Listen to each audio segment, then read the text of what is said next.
Are we going? Mm-hmm. That's exciting. So today I'm going to read to you an essay I wrote for the University of Chicago college application.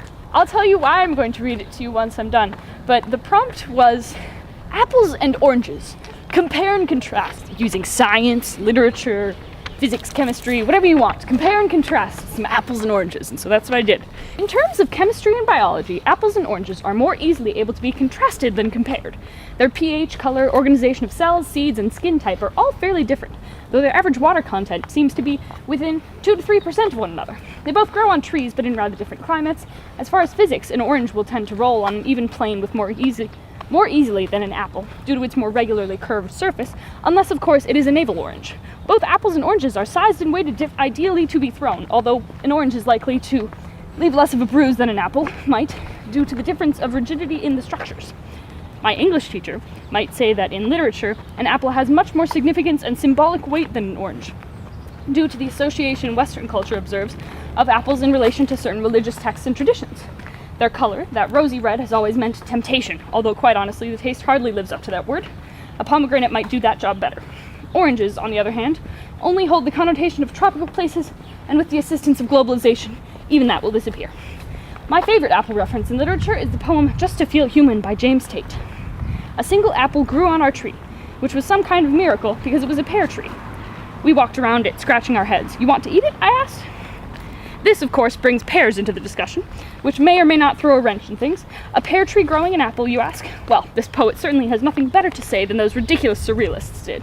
Let's move on. But wait, it was some kind of miracle. They, those present at the scene of the crime, are husband and wife. They scratch their heads. He asks if she would like to eat it, an apple. Temptation divine, this sounds like something rather familiar. The language all points back at Genesis, at Adam and Eve. Isn't it incredible that a single apple, placed there ridiculously, surreally, in a poem, can lead us all the way back 2,000 years ago to a text that was most likely referring to a pomegranate? And what have oranges done? Nothing. Nothing, I say. Although, when you eat them raw, oranges tend to be better for the purpose. They almost feel as though you've actually filled a 1/4-inch square or so in your stomach.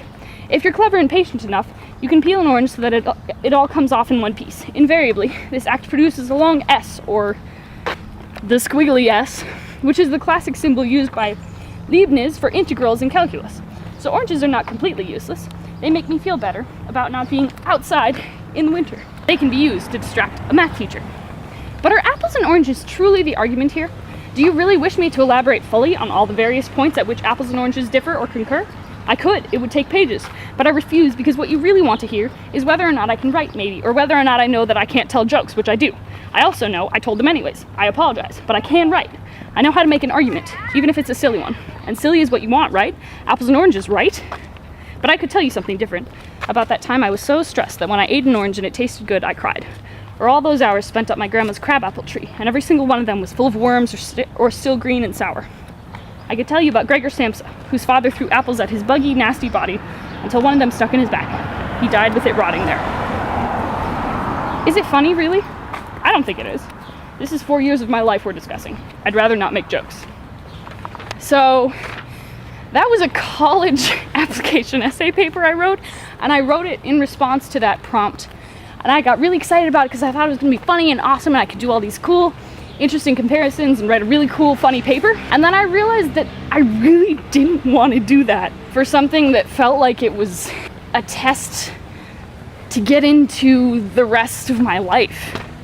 4 years, and they asked me something funny. That was one of the prompts. There were a bunch of others, so I picked a different one and went with that, and I wrote something that was way more personal, way more interesting, and better written, and didn't have that weird, sarcastic, angry tone at the end. So this video is really just about, for anyone applying to college this year, which I went through last year, which I then wrote this paper on for, don't just do what you think they're gonna like. I thought the University of Chicago would like something funny because they're known for their comedy. They started the Second City, which is a comedy sort of club, and it's really funny and it's really great. But don't just do what you think they're gonna want you to do.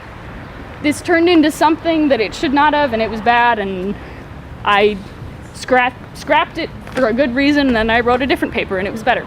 I wrote about something serious, something I actually cared about, you know? Don't write about apples and oranges if you don't have to. Thank you for listening to my advice educational video. This is an educational video, so it's okay that it's more than 4 minutes, right? Right, yeah. Bye.